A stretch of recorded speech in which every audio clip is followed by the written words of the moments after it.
Let's start by defining what a Turing machine is. Mathematically, Turing machine is a 7-tuple. Let's break down each component one by one. First one would be the Q. Q is the finite set of the states of the Turing machine. Next ones would be the input alphabet and the tape alphabet. We denote the input alphabet by sigma and tape alphabet by gamma. The difference between the tape alphabet and input alphabet may be confusing.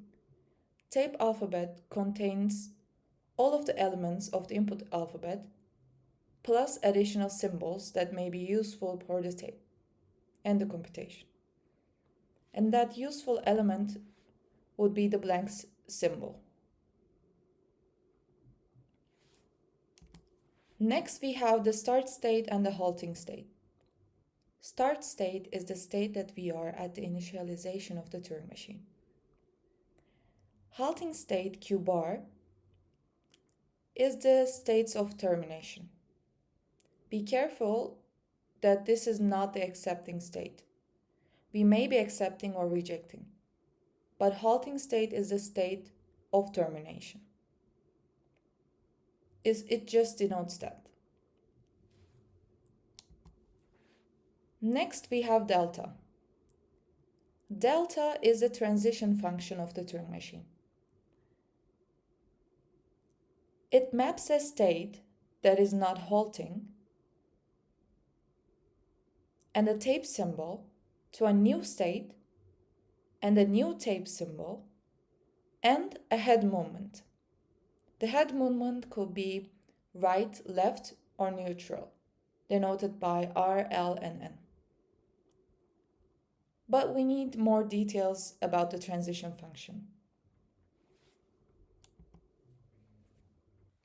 It is important here to note that this is only one of the definitions of a Turing machine. There exist many in the literature, but this is the one that we will be using.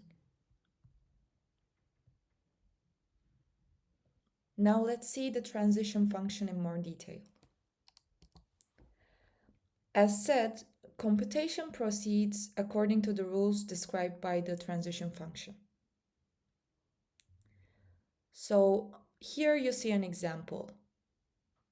On the left-hand side, we observe that the transition function delta takes the tuple Q and A, indicating that we're at state Q, and we're currently pointing to the tape square that contains the symbol A. And then the transition function delta takes this tuple and outputs the tuple with Q prime, A prime, and D. Q prime would be the next state that we will be in. A prime would be the symbol that we will overwrite the symbol that we're currently pointing to in the tape square.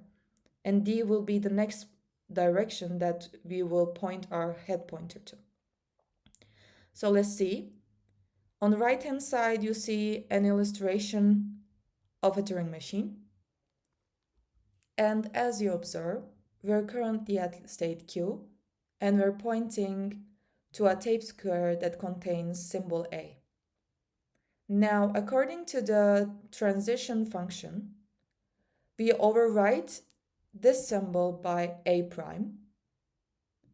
And if the direction D is, let's say, R, then we move our head to the right of the tape square that we were in.